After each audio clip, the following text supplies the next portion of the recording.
കഴിവക്കാദമിയെക്കുറിച്ച് നിങ്ങൾ അയച്ചു തന്ന വിവരങ്ങളിൽ എന്റെ ശ്രദ്ധ ആദ്യം പോയത് അവരുടെ ആ 4 ലോഗോകളിലാണ്.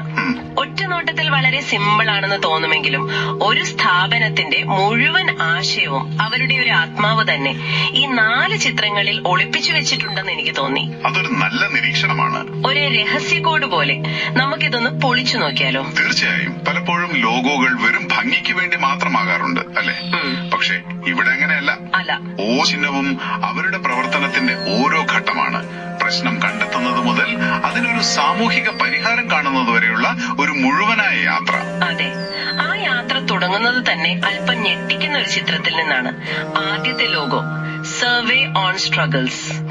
ഒരു തലച്ചോറിലേക്ക് പെൻസിലുകൾ തറച്ചു കയറുന്ന ഒരു ചിത്രം. ഇതൊരു നെഗറ്റീവ് ഇമേജ് അല്ലേ?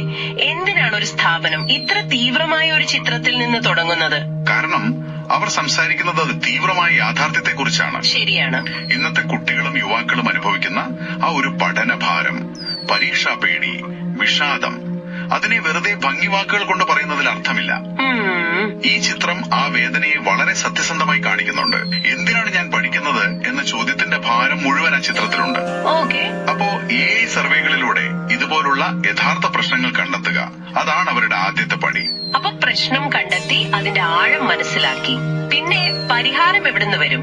അടുത്ത ലോഗോ പ്രകൃതിയിലേക്കാണ് വിരൽ ചൂണ്ടുന്നത്. അതെ, study and evaluate with natural. ഒരു തുറന്ന പുസ്തകത്തിൽ നിന്ന് ഒരു മരം വളരുന്നു, സൂര്യൻ ഉദിക്കുന്നു. ജ്ഞാനവും പ്രകൃതിയും തമ്മിൽ എന്താണ് ബന്ധം? ഇവിടെയാണ് അവരുടെ കാഴ്ചപ്പാടിന്റെ ഒരു ഭംഗി. പരിഹാരം നമ്മൾ കൃത്രിമമായി ഉണ്ടാക്കുന്നതിന് പകരം പ്രകൃതിയിൽ നിന്ന് പഠിക്കാൻ പറയുന്നു.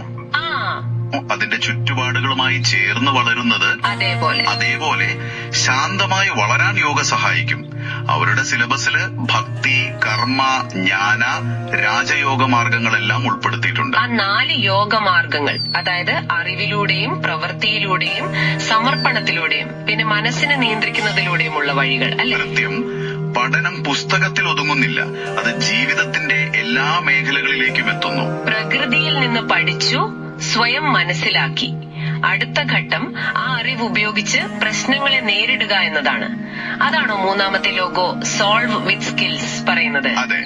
സ്വർണ്ണ നിറത്തിൽ യോഗ ചെയ്യുന്ന ഒരാൾ ശരീരത്തിലൂടെ ഊർജം ഒഴുകിപ്പോകുന്നത് പോലെ കാണാൻ തന്നെ ഒരു പ്രത്യേക ശാന്തതയുണ്ട്. ആ ചിത്രം യോഗയിലൂടെ കിട്ടുന്ന ആത്മവിശ്വാസം, ഏകാഗ്രത, മനസ്സിന്റെയും ശരീരത്തിന്റെയും ഒരു ബാലൻസ്, അതാണ് കാണിക്കുന്നത്.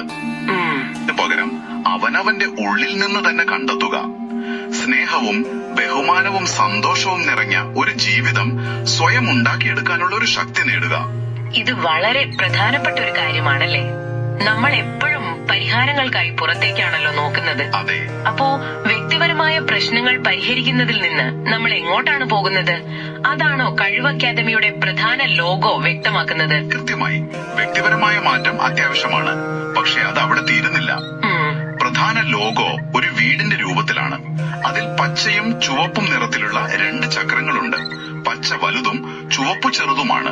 ഈ ആശയം കേൾക്കാൻ നല്ല രസമുണ്ട്. പച്ച ചക്രം അവസരങ്ങളുള്ള സമ്പന്നരെയും ചുവപ്പ് ചക്രം പ്രതിസന്ധികൾ നേരിടുന്ന സാധാരണക്കാരെയുമാണ് സൂചിപ്പിക്കുന്നത് എന്ന് നിങ്ങളുടെ കുറിപ്പുകളിൽ പറയുന്നുണ്ട്. അതെ. പക്ഷേ പ്രായോഗികമായി സമൂഹത്തിലെ ഇത്രയും വലിയൊരു അന്തരം ഒരു ചെറിയ സ്ഥാപനത്തിന് എങ്ങനെ ഇല്ലാതാക്കാൻ കഴിയും? നല്ല ചോദ്യമാണ്. ഇവിടെയാണ് അവരുടെ ഏറ്റവും വലിയൊരു ഇൻസൈറ്റ് വരുന്നത്. ഈ ചക്രങ്ങൾ കറങ്ങുന്നത് പ്രകൃതിയുടെ ഊർജം കൊണ്ടാണെന്നാണ് അവർ പറയുന്നത്. പ്രകൃതിയുടെ ഊർജം കൊണ്ടോ? അതെ. അതിനർത്ഥം പ്രകൃതിയുടെ നിയമങ്ങൾ പോലെ കൂടുതലുള്ളവർ കുറവുള്ളവരെ സഹായിക്കുമ്പോഴാണ് ഈ സമൂഹം എന്ന ചക്രം ശരിയായിട്ട് കറങ്ങുന്നത്.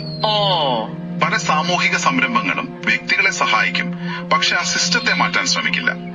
കഴിവ് അക്കാദമി പറയുന്നത് ഞങ്ങളുടെ അവസാന ലക്ഷ്യം ആ ചുവന്ന ചക്രത്തെ പച്ചയാക്കി മാറ്റുക, അതായത് സമൂഹത്തിലെ അസമത്വം തന്നെ ഇല്ലാതാക്കുകയാണെന്നാണ്. അതൊരു വലിയ മാറ്റമാണ്. വളരെ വലിയൊരു മാറ്റം. അപ്പോ ഈ 4 ലോഗോകളും ഒരുമിച്ച് വെക്കുമ്പോ ആ വലിയ ചിത്രം വ്യക്തമാവാണ്.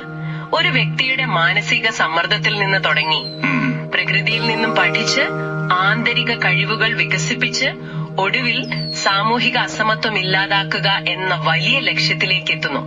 ഒരു പൂർണ്ണമായ യാത്ര. അതെ. ഇത് നമ്മളെ എല്ലാവരെയും ഒരു ചോദ്യത്തിലേക്ക് നയിക്കുന്നില്ലേ? എന്താണത്? നിങ്ങളുടെ ജീവിതത്തിലെ ലക്ഷ്യങ്ങളെ, നിങ്ങളുടെ മൂല്യങ്ങളെ, അതിനെയൊക്കെ പ്രതിനിധീകരിക്കാൻ കഴിയുന്ന ഒരു ലളിതമായ ചിഹ്നം അല്ലെങ്കിൽ ഒരു ചിത്രം എന്തായിരിക്കും? അങ്ങനെയൊന്ന് സങ്കല്പിച്ചാൽ ഒരുപക്ഷെ നമ്മുടെ ഓരോരുത്തരുടെയും പാത കുറച്ചുകൂടി വ്യക്തമായേക്കാം.